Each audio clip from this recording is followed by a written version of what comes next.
This past week at the SEMA Auto Show in Las Vegas, Toyota unveiled something pretty interesting that gives me hope on what direction that they are taking regarding overland travel. So we're going to go over the facts and have some fun speculating on what this could mean for the future of Toyota's off-road vehicles.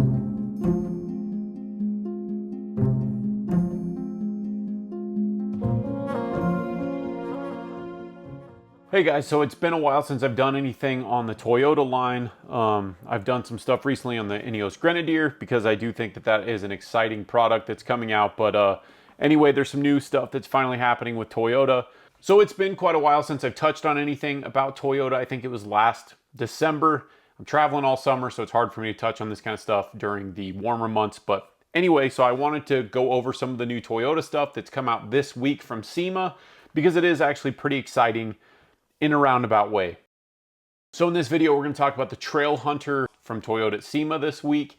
I'll talk about the 4th gen Tacoma, but I'm going to do that in a different video. I'll record it tonight, so it should come out pretty quick, but I'm going to cover that separately. So Toyota announced a new, it's kind of like TRD Pro. There's a new Trailhunter line of trucks, and it's going to apply to everything that they have that's four-wheel drive. And basically, it's a ready-to-go overland setup, and it's going to be a different suspension. The Tundra that they demoed only had 33-inch tires.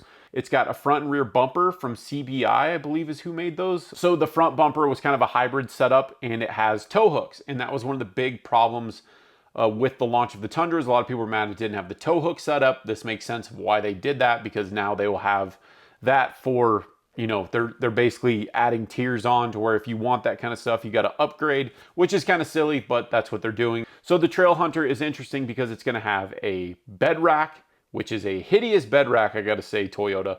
But they are going to have a bed rack, rooftop tent, refrigerator options from the factory to where you can have a fridge on a fridge slide. I assume that means it's going to have some sort of an auxiliary battery system for that refrigerator. I don't understand why it wouldn't. And that's pretty amazing. And the reason it's amazing is because this means that Toyota is taking the overland industry very seriously, as they should and as they do in the rest of the world. And they really need to, because all of the other manufacturers have been taking it seriously for quite some time. So I don't want to lose you here, but I'm going to go off into the weeds about why the Trailhunter is such a cool thing to hear about. So with Toyota in the United States, we have a payload problem. And part of the big problem is the Tacoma does not have much more payload than a Toyota Camry does. And I'm not exaggerating by that much. That's not a lot of payload. Now, the Jeep Gladiator has that kind of a payload as well, but the Jeep Gladiator comes with, or the Rubicon anyway, it will come with rock sliders, it'll come with steel bumpers, and it'll come with a lot of the things that as a Toyota user, you have to buy and upgrade, and it adds a ton of weight. So the Rubicons they have the same payload or near the same payload, but they have a lot of things already, so it leaves more room for actually building the truck. We need more options. We don't have the Hilux with a huge payload, so we need them to supply us something that we can build on and not worry about the insurance company telling us that we're on our own for that $50,000 loan. So it's cool to see that they're making steps in the right direction. These trucks will come with a different suspension that's designed to carry that weight. This image that I found after recording this shows that these trucks will feature the BP51 Old Man Emu lift from ARB. These are a bypass shock, and they have an incredible ride quality from everything I've read over the last couple years. They are fully adjustable, and they do feature remote reservoirs. I do not see how Toyota is going to sell these things without increasing the payload. In our current situation, if you have a Tacoma and you're to put a roof rack on it and a few bumpers on it and some rock sliders, then your payload has gone down significantly, because rock sliders alone, steel ones on a Tacoma, they weigh 250 to 300 pounds for the set.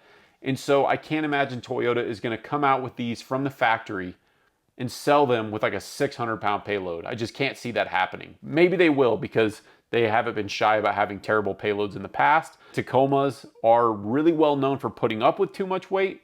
It still would be nice if they would offer more. So what I'm getting at is, if the Trailhunter Edition, which I think is kind of a goofy name, and also the logo I don't think it's not very pleasing. The new badge on the side of the truck, I'm personally not into that. I would strip that off. But if you could buy a Toyota with a stiffer suspension like that, and because of that suspension, even though I'd rip it out anyway, most likely, because I'm going to be heavier than what they're including, I do love the idea that they're possibly embracing more payload. So the way it works in other parts of the world, like Australia, is, and you Australians that might be watching this, I think I have a good idea of how this works. When you buy a vehicle, say you buy a Toyota Land Cruiser, before you take delivery of it, you can have a new lift kit put onto this thing, and basically an engineer will sign off on it. And so you can go from like 1,500 pound payload of an FJ Cruiser, it's like 1,400, and all of a sudden you can have like 1,000 pounds more of load carrying ability. So you can have a 2,400 pound payload on an FJ. In the United States, we don't have upgrades. You can't do anything to upgrade that. So this might be the United States version of that kind of, only it's done directly from the factory. And there's a lot more that goes into payloads than just springs. There's brakes and stuff like that. Even if Toyota is selling a vehicle here in the United States that has a different lift on it, different springs that can carry more weight, and it has a higher payload, I would buy it. I would probably sell the tent, sell the rack. I'm not even that fond of those bumpers, but just to have that extra number to protect me if I were to get into an accident.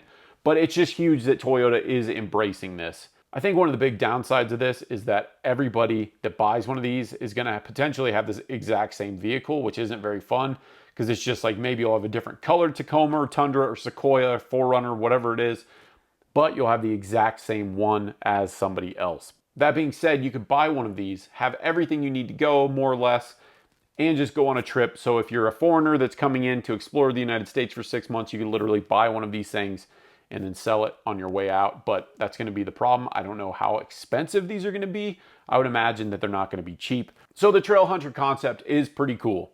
It's not, in my opinion, the most aesthetically pleasing thing that I've seen. The Tundra definitely needs a 35-inch tire or even a 37-inch tire because it is a big truck. So you're not going to be able to go up that much stuff with that thing without dragging unless you have a giant tire. But it steps in the right direction. The refrigerator integration is awesome, even though it's in the bed of the truck. The worst place you could possibly have a refrigerator, in my opinion. You're gonna get dust all over everything you own, whatever. At least they're making progress, because part of the problem is all of the other manufacturers are making huge strides for custom everything. Jeep in general is just doing a phenomenal job on catering to the people that use this stuff. The Rubicon, sure, you see tons of them at the mall and stuff, but the people that actually want that product for what it's for are getting something awesome. As in previous years, it's kind of seemed more like Toyota has built these machines for the guys that are going to the mall rather than building a true TRD Pro awesome, like the best you can get out of these trucks. Sure, they can do all sorts of stuff. I'm a Toyota fanboy, but they could do better.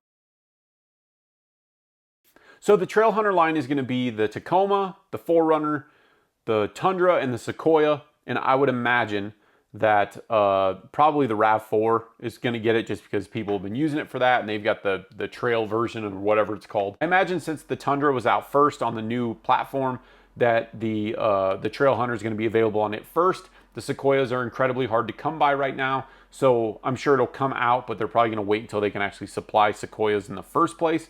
But those vehicles are going to be exceptional. They are really cool looking vehicles. The fact that Toyota went back to a solid axle on those is just, I mean, it's really cool. It really shows that they're listening to what people want. Some of my concerns with the Trailhunter is that this will go the way of the snorkel, because for like 2, maybe even 1 year, Toyota was offering a factory snorkel and it didn't sell, so they just got rid of it right away. So if the Trailhunter line doesn't sell that well, Toyota may just get rid of it. What I'm hoping out of this is that the Trailhunter line gives you options. It's not necessarily that you have to buy everything. Their refrigerator, their tent, which I think is all supplied by ARB, which is good stuff, but I hope that you don't have to buy those things. Because me personally, I would love to buy one of these, but I wouldn't want the tent, the bed rack, the bumpers. All I would want is the suspension that can put up with that weight. That would be ideal for me. I just want the Trailhunter suspension, assuming I get an increased payload capacity. So here's some speculation on my part, and I'm putting this together off of various posts online from different people, different social media content creators and influencers and everything. But it seems to me that Toyota is going a different route with a lot of this. People have already put 37s on the Tundra, which it should be able to fit because it's a very large truck. Something like the Power Wagon can fit a 37, no problem. They can fit a 40, I think. And then the Sequoia, people are already putting 37s on the Sequoia. I do not know how much trimming is required for that to happen. But anybody who's seen one of the new Tundras, for instance, you can look at that and see that it looks very small and very low to the ground on its factory included tire size. It looks very small, but it does have a pretty good wheel arch, and so I'm hoping Toyota beefed that up to where people can fit larger tires on it. So what it seems to me is Toyota is possibly making strides to allow people to fit a bigger tire. Because on my FJ to fit 33s, I had to do a bunch of cutting work. On the 4Runners, it's the same way. The Tacomas, the third gen Tacomas, it's even worse. And to fit a 35 is just a disaster. It's always been a disaster on the Toyotas. So the fact that people want to do this and people have been doing this, I hope Toyota has taken that into account with the new vehicles.